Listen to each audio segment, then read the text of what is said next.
What's going on, people? Welcome back to another video. First things first, I apologize in advance for the quality, angle, and what I assume is going to be happening multiple times throughout the course of this video, the autofocusing. I'm currently recording this off of my Samsung Galaxy S9's front-facing camera because me, my dumbass, in all my infinite wisdom, didn't charge this camera battery. In fact, I didn't charge my camera battery's backups as well. So yeah, 2019 is off to a great start for being a content creator on YouTube, and there's that weird autofocusing thing happening again. I'm gonna try my very best to not put my hands in front of the screen so it tracks to that, but we'll see what happens. So the topic for today's video, man, this is huge. This is actually pretty monumental, and I'm not just trying to overstate this for clicks or whatever. You guys know me, I don't really do too many breaking news article videos because it's just not my shtick. If you want to hear all of my raw and unfiltered thoughts, head over to twitter.com/NeoGameSpark. But I really wanted to get on camera and talk about this because this is something that could cause a potential ripple in the entire games industry. And I am referring to the fact that Bungie and Activision are no more. They have severed their partnership. Bungie is now an independent developer. And not only that, they have retained the rights to the Destiny franchise.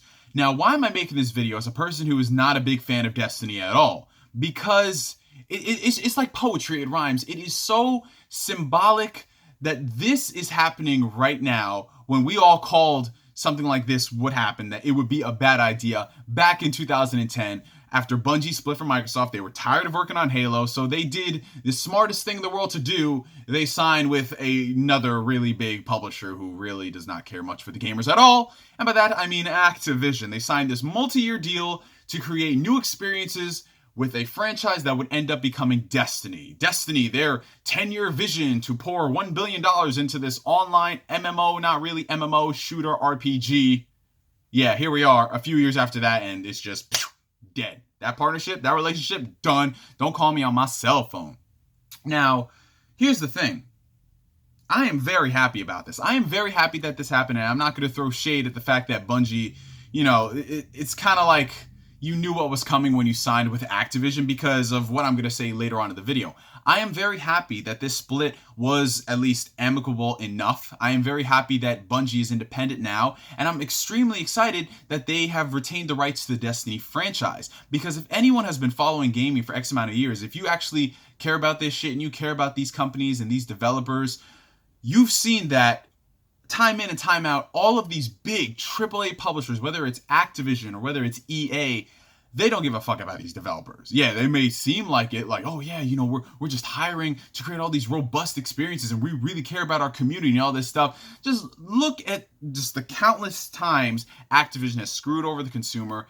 EA has screwed over the consumer, and not only that, they've screwed over their developers. EA has won worst company in America so many years now, and it's so funny because everyone at the time was like, yeah, EA, they're not that bad of a company compared to all these big oil industries, but as the years have gone on and we've seen all the egregious shit these companies have done, it's not surprising that they would end up on that list because there's a lot of stuff that goes unsaid on the internet. There's a lot of stories from these developers, these horror stories when it comes to their games and their passions and how it's just stomped on and squandered by these big AAA publishers. And that's not to say that all AAA publishers are bad. I'm not going to be that anti-consumer person, but it's a different thing entirely when you are a publisher and you are supporting a developer's creative vision, a la Sony with Santa Monica to create something like God of War, and then you're a company like EA who has this lucrative franchise like Star Wars, and you run it into the dirt after not even owning the franchise for 5 years. Like Star Wars Battlefront 1 and Battlefront 2, it was supposed to be the apology. Like, you get what I'm saying right here? What is very surprising about this entire situation is that Bungie was able to separate from Activision and just survive as their own single entity. Because as we've seen with other, situations, these companies are not opposed to closing down studios when they don't see fit, when they're not producing a lot of stuff. Visceral Games with Dead Space, they basically destroyed the franchise with Dead Space 3. They made these guys work on Battlefield Hardline, and when both of those games didn't sell to their expectations, they shut them down. We've seen this happen time in and time out. I know I'm sounding like a broken record at this point, but it is true. So the fact that Activision survived not Activision, but Destiny survived the Activision stomping is very surprising, because Activision is going to keep on keeping on with the Destiny franchise. They are going full steam ahead to cater to their consumers. And this is something that I think is very good going forward, because it should be no shocker to anybody that Destiny has not lived up to its original vision, its original intention. The first Destiny game had a lot of good qualities to it. You know, it had really good gunplay. I love the idea that it was an always online shooter, and just being able to squad up with your friends was so easy. However, it was lacking content, and it became very repetitive if you were not into that kind of game.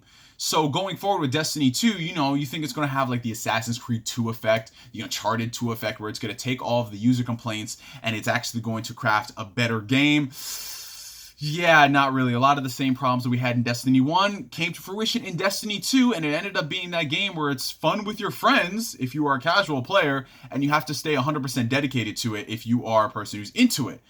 Basically, this game had a really hard time treating its audience with respect. Like, whether you are a hardcore player or you are casual, the sheer fact that after an expansion dropped, and if you didn't get that expansion, you were kind of shit out of luck for the experience, it really fragmented the user base. Now, I have not played Destiny since the first game, so I don't know if the expansion packs for Destiny 2 have improved upon it, but when I saw Destiny 2 come out, I was like, no, I'm not going to fall for this same thing again. The fact that it didn't have enough content when it launched, I'm not going to dive straight into the sequel, so I rented it, and then lo and behold, the exact same thing happened again. But gamers, oh no. Gamers wised up to this. They weren't just going to sit by and be like, you know, it's still a good game, yada, yada, yada. No, we gave you a chance once. We did. Please focus. Please focus. Thank you very much. We gave you a chance once. And then the second time, you squandered that chance. And you just shit on everybody again. So, Destiny 2 was not as big a hit as it should have been. Sure, there's still millions of players out there, but is this really what Bungie anticipated when they were talking about this 10-year vision where they spent $1 billion on this franchise? Really? A dwindling player base? The fact that the game has gone on sale for sometimes free. At Best Buy, if you bought a game, they're like, here, we're throwing in Destiny 2 for free. And this is legit. This is just not me trying to make a point. Destiny has been on sale so many freaking times. The value of the game has gone down tremendously. And no, it's not because there are complete editions and expansion packs. This was happening within the first 6 months of the game. It depreciated hella quick. Why? Because of the quality of the game. Now, here's the thing. I don't 100% blame Bungie on this. Why? Because of Activision. They have done this sort of stuff time in and time out. Call of Duty Modern Warfare Remastered was supposed to be a celebration of all Call of Duty. They tied it to the special edition of Call of Duty Infinite Warfare. So you had to buy a game you weren't interested in just to get a remaster. And not only that, the DLC for the game wasn't even included. And you had to buy it again. But not only that, ladies and gentlemen, it doesn't stop there. The DLC was actually more expensive than it was when it originally came out 10 years ago. And then they released it standalone like a year later. So good on them for that one. But you guys see the problem here in this situation? Stuff like this, I can't blame Bungie for it all. I am extremely happy because they can finally realize their true vision.